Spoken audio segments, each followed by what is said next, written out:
Hey,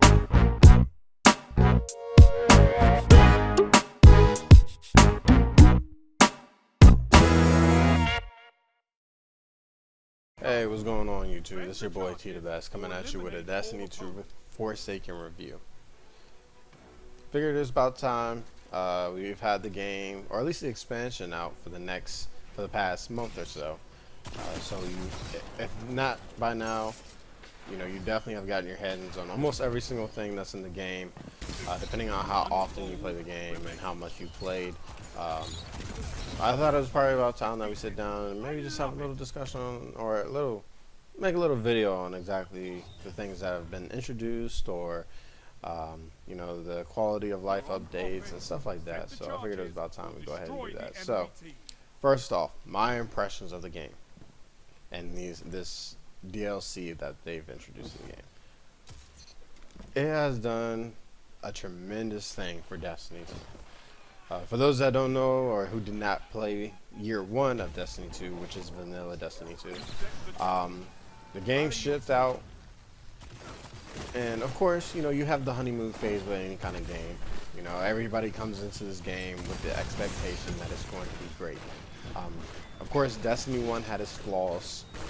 We all understand that, but as the game progressed, it got better.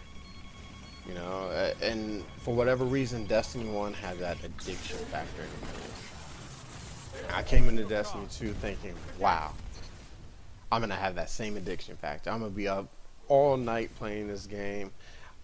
I can't wait. Oh, this game's going to be awesome. Well, fast forward to release day, the game comes out, and it was cool for a first week. It had that factor for a little bit, but it was missing something. It was missing that magic. It was missing that uniqueness. It was missing something. And of course, we realized that probably not even 2 months in, Destiny 2 just became stale, stagnant. It wasn't fun. It wasn't that hit you in the mouth every single night or make you want to get on the game. Just go home and just play it. And of course, it showed. The player base dwindled, and we can go on and on about that, but we're not here to talk about that. And then here comes the release of Destiny 2 Forsaken. And this release of this DLC had the best. It's hard to describe. The game after Destiny 2 Forsaken has been awesome. It's brought back the fact that I want to grind out every single day. It has essentially almost made me not want to play Fortnite anymore. It's just a really great update. It brought up some new game modes that we'll talk about later. Gambit being one of them, Blind Well being another. And of course, it brought up some other things as well. So the first point I want to make out here is, the directory changed a little bit with all DLCs. The directory always changes. We have new locations. We have Gambit at the bottom. We have Crucible now here at the bottom as well. And of course, we have the Vanguard playlist, which was updated.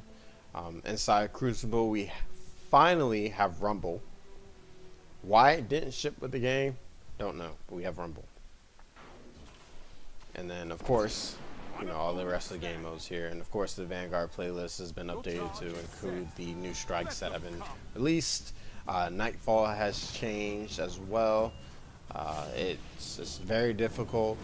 You're able to choose multiple Nightfalls now as well. And of course, we have daily missions. Basically, what Ikora used to do for us with the meditations, now we have a playlist that's updated every single day to include new story missions that we can go in and play for powerful gear. At least we can run it as many times as we want.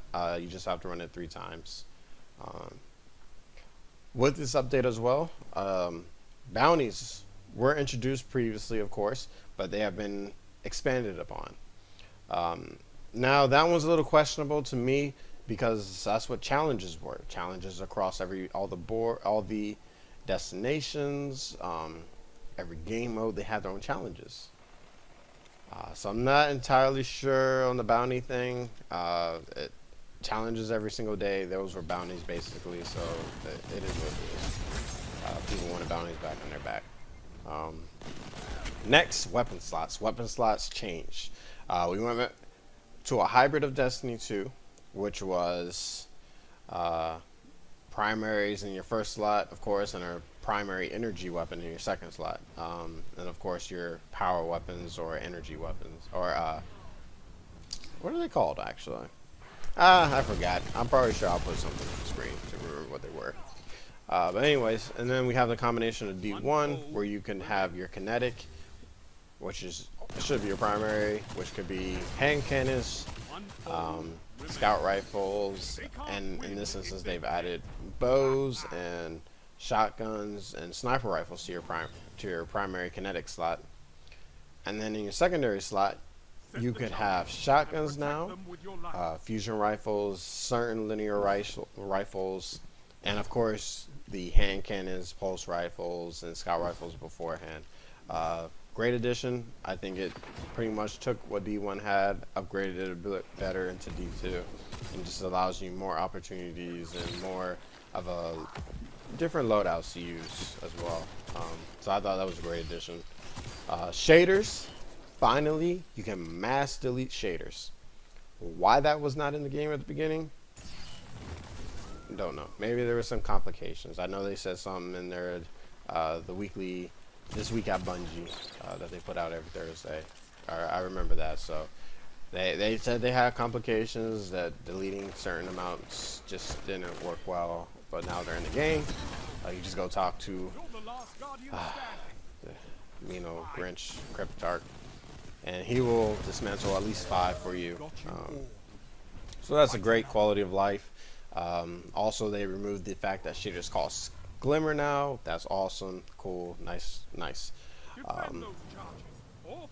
So then, next also they added in the triumphs and collections. Great quality of life. Triumphs allow you to track any kind of essentially they're trophies in the game, or achievements for those who play Xbox. And they come with, some have little titles with them. That's actually kind of cool. And just little challenges you can go out and do and around the entire world of Destiny 2. So that's definitely great. And collections. This pretty much tracked, they gave a certain cutoff date about a couple months ago that said anything after this month you can delete. It will appear in your collections tab in your inventory or your character select screen, or not character select, your characters section screen, and you can literally go in anything that was deleted after a certain point in time you'll have. And that, I thought that was great. That pretty much gave you more room to do anything, and then you can go in and buy it if you so desire. You can go back and buy some old year 1 stuff. Can't really do that for year 2, just because of the fact they have implemented random roles. And we'll get into that a little later. But yeah, this entire selection was great. I thought it was a great entrance to the game. It should have been in the game at the beginning, but again, whatever the reason that they couldn't do it, it is what it is. So now let's talk about Blind Well. Blind Well is great, actually. It is the end game part for the Dreaming City. If you haven't been to Dreaming City by now, you definitely need to go there, check it out. It is a great location, great new destination. I mean, that place is gorgeous. I mean, just looking out into the entire city, it's amazing. The art team in Destiny 2 and, well, in Destiny in general are amazing. They're great. Like, hands down, probably the best visuals I've ever seen in the game. But the Blind Well, so it's basically what you do is as you play in the Dreaming City, you get these dark fragments. And these dark fragments allow you to go to Petrovenge and purchase Charge of Lights. There's tier 1, 2, 3, and of course there's these unstable Charge of Lights that ends up allowing you to turn a tier 3 into a heroic version. And essentially you fight waves. It's about 4 to 5 waves, and then at the end you have a boss fight, and the boss mechanics are, I want to say, a little easy. There's not really too much to them. There's a lot of glowing enemies around the map. Can't remember the name of them. You kill them, they drop these balls of light, and that allows you to take off the different bosses' shields that are centered around. I believe the week of this recording, it was taken versions of Hive. Each week they have a different version of the final bosses. So this week was Hive, and then the final bosses are just taken versions of it. And if you want the lore, don't ask me the lore. You're gonna have to go search for yourself and go ahead and check that out. But it definitely is a very interesting game mode, or not a game mode. It's a very interesting addition to the Dreaming City. If you haven't gone, check it out. It's great. It took what had the problems from Escalation Protocol and made it better. Matchmaking was a pain in Escalation Protocol. I know. I had to. It was very difficult getting people to come and join you on that one. I think it's just easier just because it's a central location, and matchmaking is just very easy. It's its own little thing. So the moment you kind of walk in the blind well, at least for myself, I have at least ran into people that are doing something there about 80% of the time. Other times, if I start doing something, eventually people start funneling their way into that destination, that part of the destination. So Blindwell is great. I have a lot of fun with it, just going in there and doing all that. So yeah, it's definitely a great addition to. Next to subclasses. Now, right now, I just have the Hunter one showing up on the screen right now. The Hunter one, to me, is very fun. It's very cool. I have an issue with Spectral Blades. It's not, for whatever reason, it doesn't register when you hit people. Hopefully, they come out with some kind of fix. But that's one issue I have with it. Blade Barrage is great. I'm definitely enjoying it. I haven't had much time to mess with the Arc Strider version.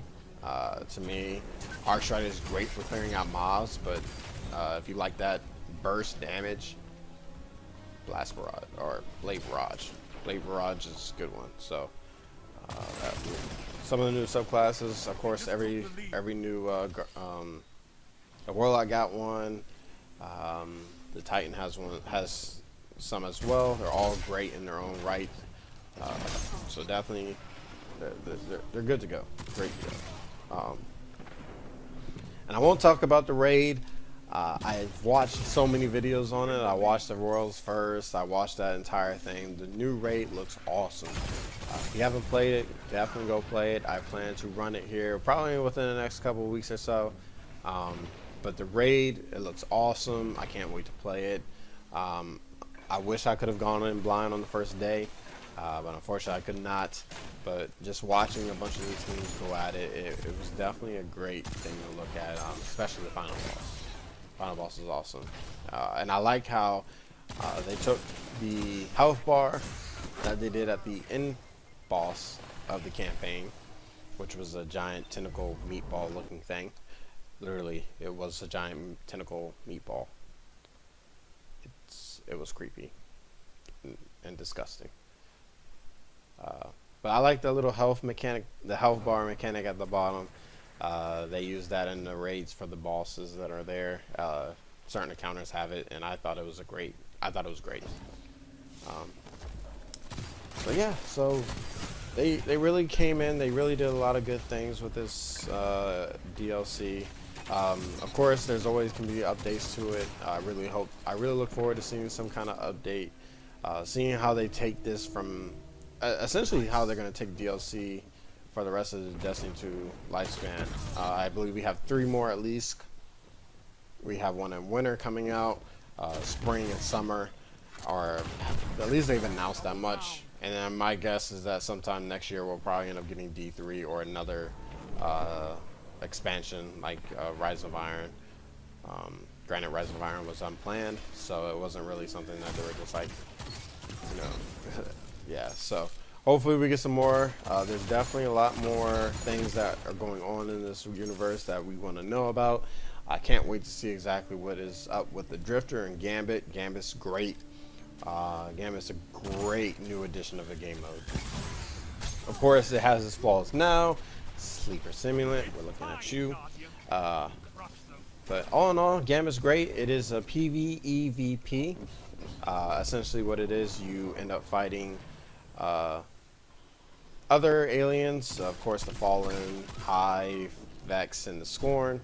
And then you race to bank moats.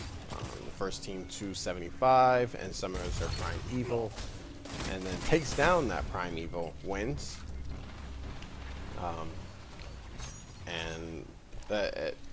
And all in all, it's a great game mode. You're able to invade every 25 moats that are implemented into the little thing in the center, the deposit or whatever. And somebody from your team can go over to the other team and essentially kill guardians. And when you're killing those guardians, they drop their moats, and it forces them to have to go back and collect more moats. It's a very strategic game mode. If you haven't played it, go play it. It's worth it. So yeah, that's pretty much a lot of the DLC. Pretty much the things I want to talk about for the Destiny 2 DLC. I think it's great. It's definitely worth for pickup if you haven't gone and got it. I know a lot of people left the franchise after Destiny 2 released.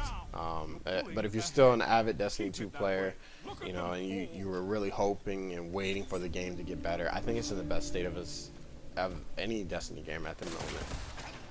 And hopefully they continue to expand on this, and hopefully when and if Destiny 3 ever gets announced, they continually build on this instead of starting over from square one like they did with Destiny 2 launch. It'll be great. This game is awesome right now. I can't wait to go back in and play it. I'm actually probably going to go back after I finish this recording and play some more. But yeah, those are my opinions on it. Let me know what you all think down in the comments section. If you're still playing, let me know.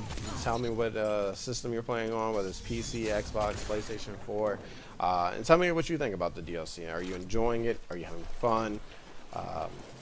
What do you think could be worked on? There are a few things that probably could be worked on, a lot of quality of life things. Hopefully we end up getting some more content here in the future. So yeah, that's my take on Destiny 2 Forsaken. Y'all let me know what y'all think down in the comments. Appreciate y'all for tuning in. Thank you for watching. Make sure you hit that subscribe button and that little bell, you know, just to get the notifications on whenever a new video comes up. And you know, go ahead and drop your boy a like. Let me know what y'all think. And this has been T the Best. I'm out. Peace.